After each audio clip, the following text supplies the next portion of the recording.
This is Gerardo Del Real with Resource Stock Digest. Joining me today is the president and CEO of Patriot Battery Metals, Mr. Blair Way. Blair, first off, congratulations. Second off, how are you today?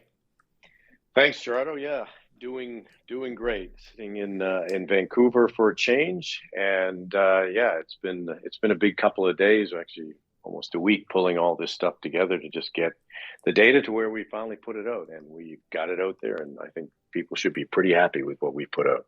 Well, let's get right into it. One of my favorite singers of all time is a Mexican gentleman who passed recently. His name was Vicente Fernandez, and he's got a song. And the song basically says, you don't have to be the first to get there, but you have to know how to make an entrance, right? And man, 156.9 meters of 2.12% lithium, including 25 meters of 5.04% lithium at CV5 is absolutely how you make an entrance. I want you to provide the context, and then I can get into some of the questions that I have. But again, congratulations, just absolutely phenomenal results. Yeah, no, we couldn't be happier, and this property just keeps delivering.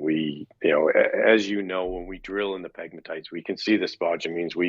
We have an indication of what we expect to see in assays, but of course we have to wait till the assays come, assemble the data, and then it is able to be presented in the nice, concise fashion that it's presented, so everybody can understand what we have here. But this Corvette property just is something else. I mean, when you see the types of results that we put out today, and we've had pretty impressive holes before this. Yeah, it's just it is almost defying logic sometimes, just how well it's going.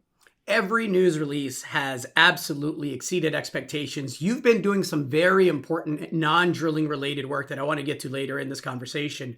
But I want to get to a couple of points. You mentioned hole 93, which was completed as a 100-meter step out easterly along strike of drill hole 83, 83 being the headline hole today. And you mentioned that it's targeting an extension of the high-grade zone.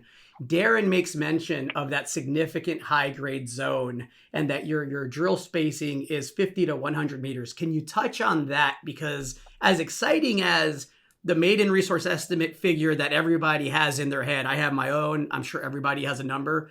This is really, really adding to the potential economics of what was already very, very impressive data to start with. Absolutely. And if people go to figure one in the press release we just put out today, that really shows everybody what they need to see. They can see the remaining holes that are remaining at CV5. The green highlighted holes are still what remain for assays to come in. But as you said, 93 is 100 meters east of 83. What we appear to be doing is extending every 100 meters. So this winter drill program is of course extending up the lake, and we're going to continue to tease out to the east, and we're also going to tease out to the west. People need to remember that this is open to the east, to the west, and also to depth. But really, right now, our focus is more on extending it out up the lake to find out how far it goes. If it carries on all the way up to CV4, that's great. But without the drill bit, we don't know. So that's the winter drill program is underway. But what we even have to find here is quite substantial. And as you said, people can have their number. I have to be careful what sort of numbers. I mean, I can't actually throw out any numbers, until we've actually defined that resource. But the math is there. People can figure it out if they wish to. And each hole that we drill to the east up the lake during this winter program potentially extends not only the sort of known pegmatite body, but it does appear that we're in quite a high grade area here. And how far does it extend up the lake? We don't know. The drill will tell us. I have to ask you about a description in the release, and maybe you've had it in there before and I just overlooked it, but you mentioned in the release that it's possible that the CV5 pegmatite may extend under the relatively thin glacial till cover to the CV13 pegmatite cluster, situated approximately 4.3 kilometers to the west southwest. And then, of course, you mentioned that you will be drill testing that during the 2023 drill campaign. Now, we've all speculated that privately, at least I have with some of the other bigger shareholders, but it's exciting to me, at least, to see it be kind of front and center with such an impressive release that could easily overshadow that. Can you speak to that at all? Yeah, I mean, we have to keep sort of building, I guess, the knowledge base on this for people. And as you can imagine, there's a lot of work going on here where we've been focused on CV5, we've been focused on CV13. We have, spoken about the potential that there could be connection there, which we have to tease out with the drill bit because it's hidden under glacial till. But the very fact that it's open to the west, heading past beyond CV6, where we've drilled hole number 74 was the most westerly hole we've drilled at CV6. There's no indication that it stops there. We just have to keep drilling and find out how far it extends. And CV13, when you look at the broader map, is not that far away. So, to suggest it could be connected is not, beyond the realms of geological possibility. And what we've seen even at the 2.2 kilometer CV5 corridor and how it could extend to the east up towards CV4, as well as what we think could happen. And CV13, as everybody knows, we've got 14 holes in there, and those assays are also pending, and they will come out in a timely manner, but we are processing that data as we have to and make sure we get it right before we put it out, as well as checks or balances that we have to do. But CV13 is certainly proving up to be very interesting. And if there's a connectivity there, I mean, we are suddenly looking at something pretty crazy. Let's get into, I hate to bring it up, but I have to bring it up because I've had subscribers of my paid letter, and I've had, people that listen to these interviews write in and ask about the process for releasing the results. I don't think that a lot of people appreciate how many hands and eyes and brains just a single news release has to go through before everything is checked off and you're sure that the numbers are the numbers and the cross sections are the cross sections. Can you just speak to that a bit? Yeah, for sure. So obviously we're in the ASX and the TSX. They're the two listings that we really are working through. The other sort of secondary listings are just there in the background. But we have to ensure timely disclosure. Now, timely disclosure also needs to be accurate, and it needs to be acceptable for disclosure in both exchange. So we are literally bouncing emails across time zones, and people are asleep, people are awake, and we do as best as we can to manage the time zones. But at the end of the day, it does take time. When we choose or when it is time to release, often that's a function of where the last review. Now, if I'm in Australia and that's where I'm doing the reviewing, then that's often where it ends up. If I'm in North America or Canada, then that may be the TSX gets it first. But it's really not a matter of who gets what first. It's a matter of when we have the data, when it's properly processed, when it's ready to put out. As soon as we can put it out, we put it out. Now, it has been lining up with the ASX.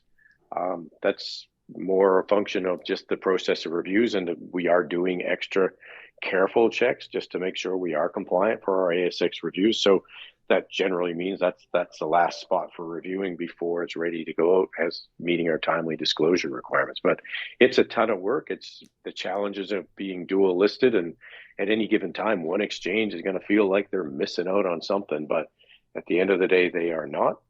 The information is put out in a timely manner, and it's available when it's available. And sometimes it's going to be available before TSX open, and sometimes before ASX, and sometimes sort of in the middle of the day, like today. And it's obviously I'm in Vancouver, so we've been working away at this thing. I'd love to have thought it was ready before open today, but it was not ready, and it had to be put out in the middle of the day. So that's how it works. You've done a lot of really, really critical work as far as de-risking the project while you get the assays back. You just appointed a vice president, VSG, and senior advisor environment and permitting to the team, right? And I think that, I don't know if it was as appreciated by many as I appreciated it, because I know in my 14, 15 years or so of being in the space, I know metallurgy, recoveries, and lack of emphasis early on community relations and permitting can absolutely derail a project that otherwise may be very, very economic. Can you speak to some of that work that's gone on? For sure, people are always dying or wanting to know all the drill results and all the sort of sexy data that comes out, and that stuff's great, and it is super exciting, and it's great to be drilling and seeing what we have. But people forget that as you have drilled it and as it starts to become meaningful, we have to consider what it means then to take it to the next step. And that next step could be a PEA or a PFS or an FS. And as you advance through that, as we grow the drill program to drill out a resource with more drills or what have you, we need to have more accommodations. We need to permit that accommodations. We need to have access roads. We built a winter road. We've got summer roads that need to be permitted as well. And underlying all this process is talking to the local communities, whether it's First Nation, the Quebec government, or just individuals who are impacted by it. There's a ton of work that has to be done. So as we grow into our business, so as to speak, because when you start out with just a basic exploration project, you're not sure, is it going to deliver the goods such that you're going to advance to some form of development cycle?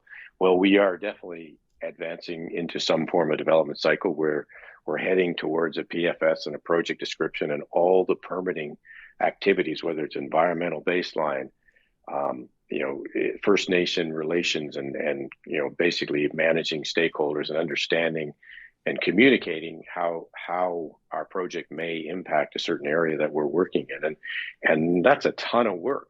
And that is going on in the background. And, my calendar is filled up now with multiple disciplines of discussions, not only just the drilling and the exploration and the logistics to support that, but also the next steps, the PFSs, the environmental baseline monitoring, all the studies that we're doing. We're doing studies on site now to satisfy early baseline monitoring. We're planning for the summertime. There's so much that has to be done in parallel to the drilling that we're doing now.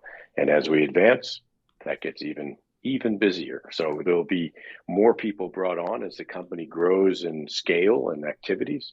I need the support. Darren needs the support. We have so much going on, and we need to make sure it's done correctly. So we hire, professionals that are specialists in the field so that we can ensure it is done correctly, and we engage with the right stakeholders at the right time and do it properly. That was a great response. I hate to do this because I just said that, the other stuff's really important, but I have to bring it back to the drilling. Hole 93, which again, we said is a 100-meter step out of hole 83. I couldn't help but notice that in the release, you say the assays remain to be reported. However, the hole intersected spodumene pegmatite over 52.2 meters.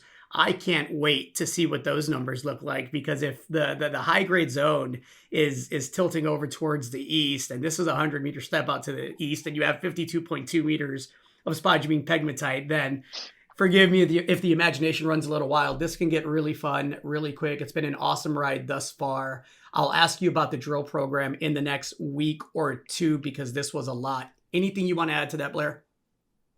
No, you're absolutely right. It's exciting. We have these, we have the final assays pretty close to being ready to put out over the next few weeks for the remainder of the 2022 drill program. It's all the remaining ones, including 93, which obviously is a step out to the east at CV5, but we also have the CV13 holes as well. So there's lots of excitement still yet to be had and to be explored in the drilling, but equally so, as we spoke, there's a ton of work going on in order to be able to demonstrate how this could actually become, some sort of commercially viable activity. So it's an amazing time for a company like this as we keep transitioning. Every time I look back 12 months, where were we 12 months ago? It's incredible to see where we are, but equally so, where are we going to be in 12 months? What's it going to look like? It's exciting as can be. Congratulations again. Looking forward to chatting again soon. Great work, Blair. Sounds good, Gerardo. Great to catch up. Cheers. Hey everybody, Gerardo Del Real here. If you're enjoying the content that you just saw, you can let us know in 3 simple steps. Hit the like button, hit the subscribe button, and please share across your network and on social media. Take care, everybody.